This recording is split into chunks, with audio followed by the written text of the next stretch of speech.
Welcome back, everybody, for another deep dive. Today we're taking a look at, really, it's Fibonacci and his legacy. And we're going to be using excerpts from this Mathematical Legends podcast to really get to the bottom of, well, who was this guy?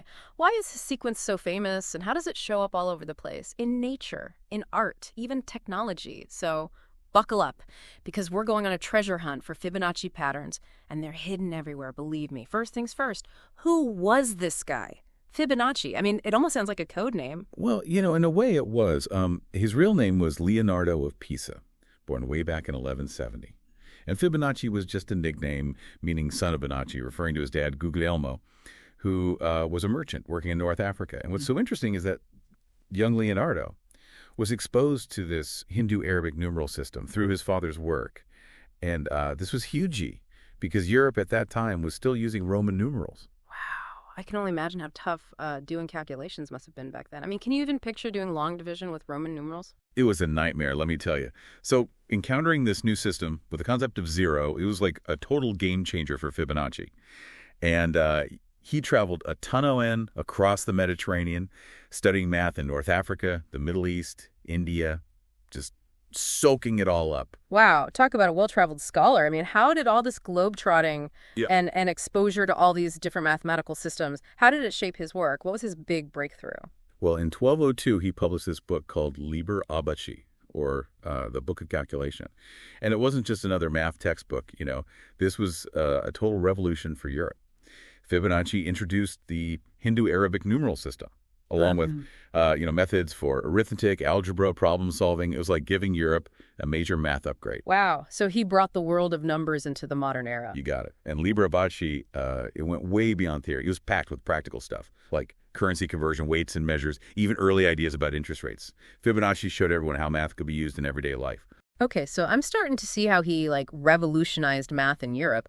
But what about this famous Fibonacci sequence? I heard it had something to do with rabbits. Right. It does sound kind of strange. Well, in Liber Abaci, Fibonacci posed this problem about how quickly a rabbit population could grow, under ideal conditions. And the solution to this problem led to the sequence we all know today.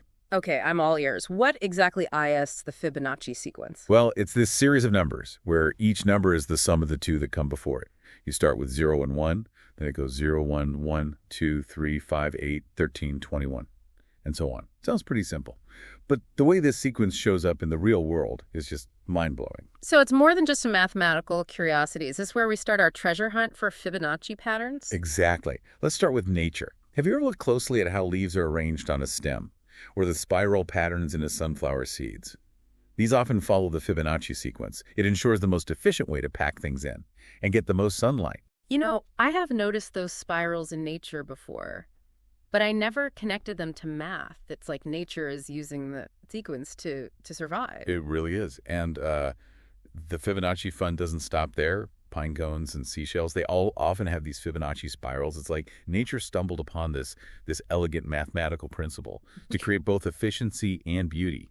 I bet now that you know about the Fibonacci sequence, you'll start seeing it everywhere you look in nature. I think you're right. This is making me want to go on a nature walk with a magnifying glass.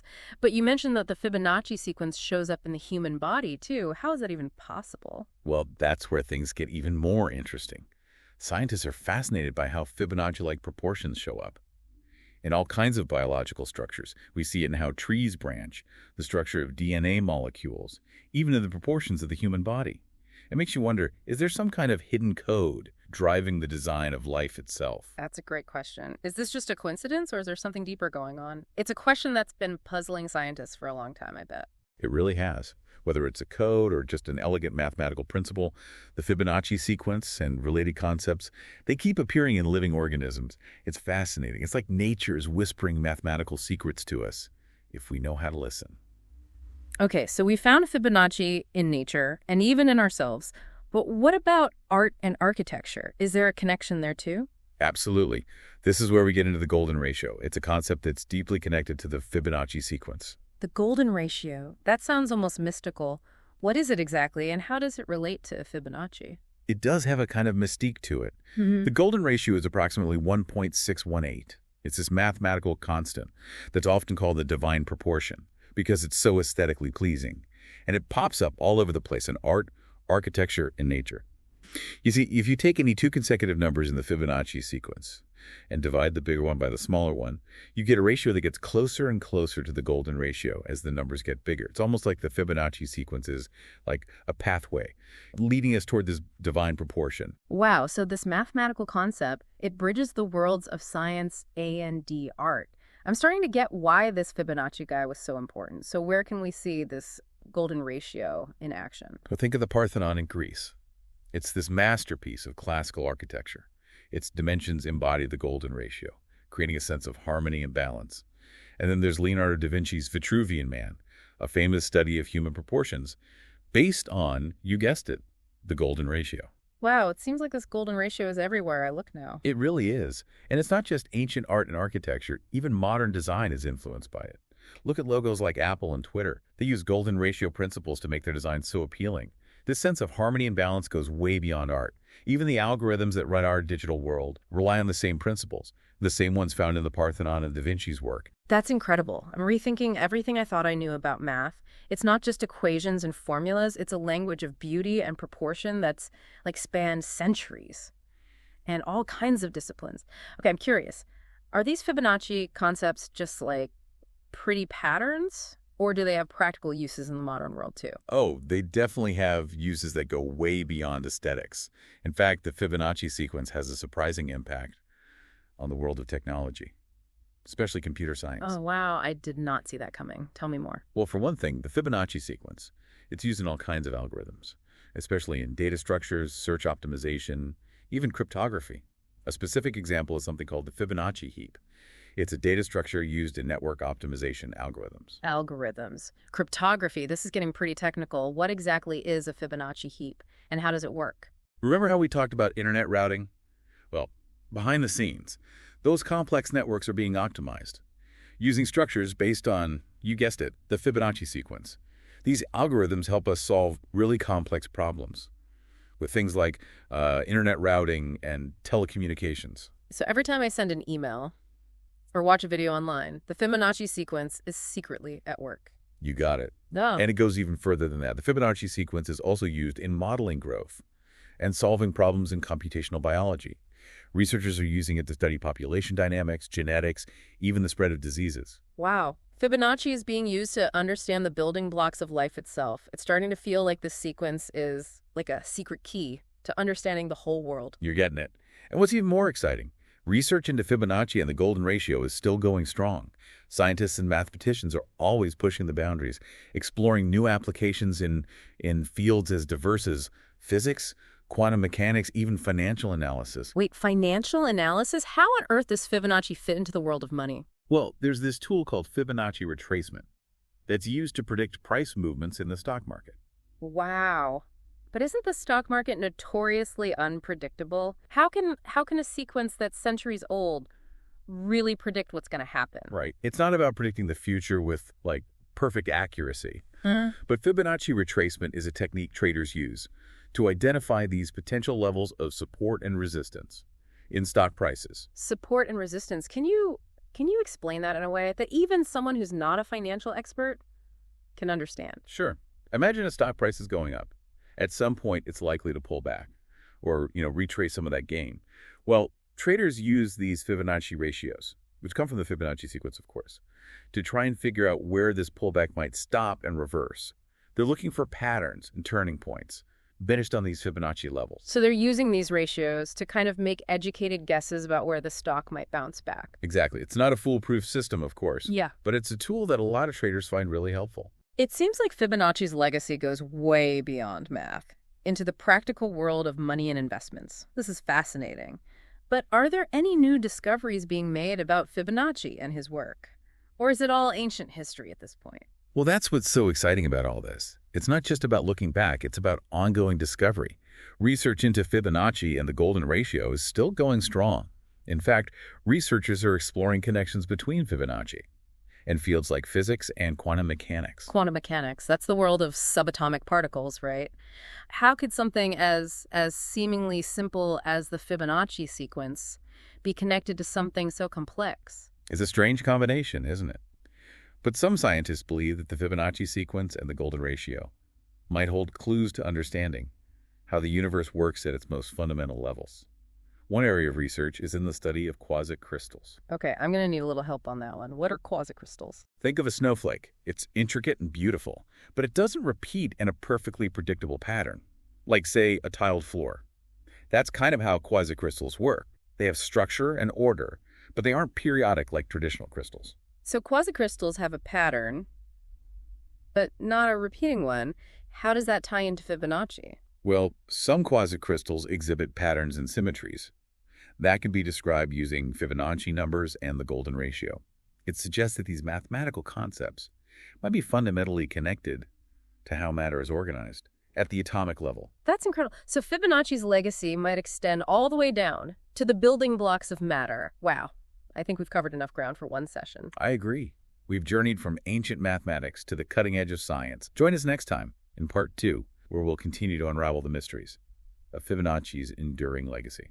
Welcome back to our deep dive into the world of Fibonacci. I'm still amazed by how this sequence shows up everywhere. From nature to the stock market, it's incredible. Where do we even go from here? Well, we've explored a lot about how Fibonacci's work shows up in the physical world around us.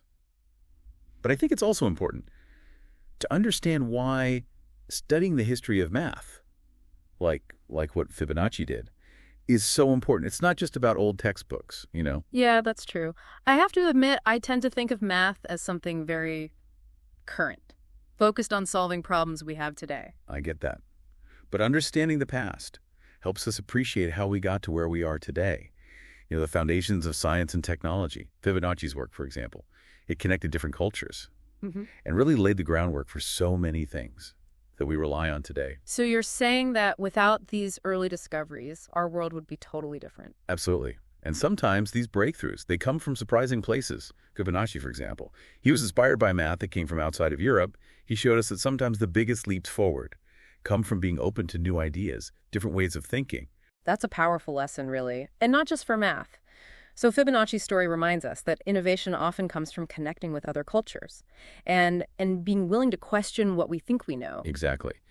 And studying the history of math also shows us how ideas evolve over time. It's like tracing the roots of a tree to see how it grew into what it is today. When we study Fibonacci, we're not just learning about one guy, we're learning about how mathematical thought itself has changed. I never thought of it that way. It's like peeking into the minds of these mathematicians from the past, seeing how their work built the foundation for what we know about math today. Right, and that can give us ideas for how we might approach problems in the future. It's about learning from these giants who came before us and building on what they started. Speaking of legacy, we've talked about Fibonacci's impact on math, but how about his influence on culture and thought in general? Has his work changed the way we see the world, beyond just the world of numbers? That's a great question. Fibonacci's legacy goes way beyond formulas and equations. For centuries, his work has inspired artists, architects, designers, even musicians. The golden ratio, which is so connected to the Fibonacci sequence, has been used to create beautiful, harmonious compositions in all these fields. So Fibonacci's work isn't just about numbers. It's about beauty and the search for balance in the world. Exactly. The golden ratio, linked to the Fibonacci sequence, seems to tap into something fundamental about how humans perceive beauty, our appreciation for harmony and proportion. It's like a mathematical blueprint for beauty.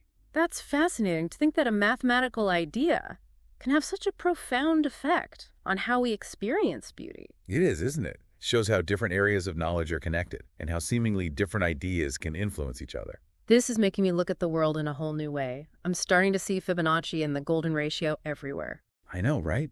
Once you're aware of these concepts, you start noticing them in all sorts of unexpected places. It's like you had this secret lens that reveals the hidden mathematical beauty of the world. I definitely feel like I have that secret lens now. But let's get back to Fibonacci himself for a minute. We've talked a lot about his legacy, but what do we really know about his life? Was he some kind of solitary genius working in secret? Or did he work with other people? Well, the truth is, detailed information about Fibonacci's life is hard to come by. We know he traveled a lot, which suggests he was connected to a network of scholars and mathematicians. It's likely he exchanged ideas with others, learned from different traditions. So even though we don't have the full picture, we can assume that he was part of a community of intellectuals, bouncing ideas off each other and pushing the limits of knowledge. Exactly. The history of science and math. is full of examples like this. People building on each other's work, collaborating, challenging each other to make new discoveries. I'm curious, are there any specific examples of how Fibonacci's work might have influenced later mathematicians or led to new scientific discoveries? Oh, absolutely. When Fibonacci introduced the Hindu-Arabic number system to Europe and his work on algebra, it paved the way for so much that came later. His work set the stage for mathematicians like Kepler, who studied the math behind how planets move, and Newton, whose work with calculus changed how we understand physics. So Fibonacci was a key figure. In the shift from ancient math to modern math, his work helped kickstart the scientific revolution. You got it. Liber Abaci was like a bridge between Eastern and Western mathematical traditions. It sparked a revolution in how we think about math, and its impact is still felt today. This deep dive has been incredible. It's really changed how I see Fibonacci and his contributions. His work seems as relevant now as it was centuries ago. But before we wrap up, I have one more question.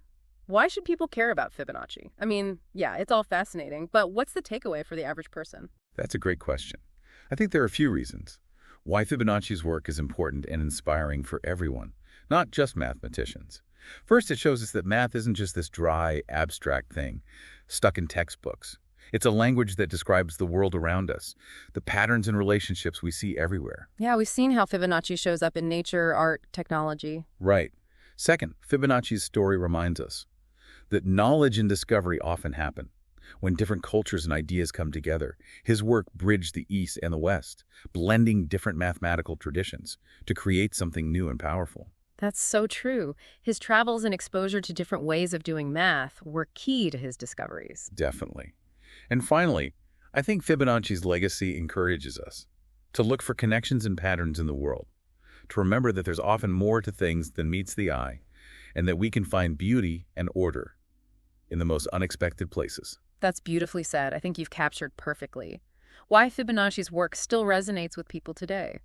It's a story about curiosity, the beauty of math, and how interconnected our world really is. Thanks. We've covered so much ground in this deep dive, but there's still so much more to explore. I know. I feel inspired to go out and look at the world with a fresh perspective, to see all these hidden mathematical wonders. But for now, I think we should pause and let our listeners digest all this amazing information. Good idea. Let's take a moment to reflect on what we've learned, and we'll be back soon to wrap up our journey into the world of Fibonacci. Welcome back to our Fibonacci deep dive. I've had a little time to think about everything we've talked about, and wow, it's really changed how I see things. I'm noticing Fibonacci spirals everywhere I look. It really is amazing how eye-opening it can be, right? Mm. Once you're aware of these patterns, it's like you suddenly see this whole hidden world of math and connections. Yeah, totally. And it makes me wonder, why didn't we learn more about this in school, it seems like? Like, this should be part of everyone's education, not just mathematicians. I think more and more people are realizing that we need to connect different subjects in education. Fibonacci's work is the perfect example of how math isn't just some isolated thing. It connects to so many other areas of knowledge. You know, one of the most fascinating things for me has been seeing how Fibonacci's work is still relevant today. We talked about research with quasicrystals and quantum mechanics. Are there any other areas where Fibonacci is popping up in cutting-edge science? Oh yeah, there are actually quite a few. Researchers are looking into Fibonacci in the golden ratio in fields like biomechanics, fluid dynamics even the study of black holes. Black holes! Seriously, I don't get how a mathematician from the Middle Ages could be connected to something as mind-blowing as a black hole. It does seem like a big jump, right? But scientists are finding that the math behind the Fibonacci sequence and the golden ratio might help us understand how matter and energy behave in really extreme conditions, like the conditions you find near a black hole. So even in the craziest parts of the universe, these basic math principles still seem to work. That's what it looks like. And that's what's so amazing about math. It's like a universal language that's true no matter where or when you are. It helps us understand the underlying order of the universe, from the tiniest particles to the biggest structures. I'm starting to feel like we've only just begun to explore the world of Fibonacci. What are some of the key things you hope people listening will take away from this deep dive? I think the biggest takeaway is that math isn't just about numbers. It's a way of thinking, a way of looking at the world. Fibonacci's legacy shows us that math is a creative force that shapes how we understand nature, art, technology, and even the cosmos. I couldn't agree more. It's been an incredible journey with you, and I feel like I have a whole new appreciation for the beauty and the power of math. It's been my pleasure to explore this fascinating topic with you. I hope everyone listening feels inspired to continue exploring the world of Fibonacci on their own. I bet they do. So to everyone listening, keep your eyes peeled for Fibonacci patterns out there in the world. You never know where you might find them. And remember, math isn't just about getting the right answer. It's about asking interesting questions, looking for patterns, and being amazed by the beauty and order that's hidden beneath the surface of things. That's a great way to put it.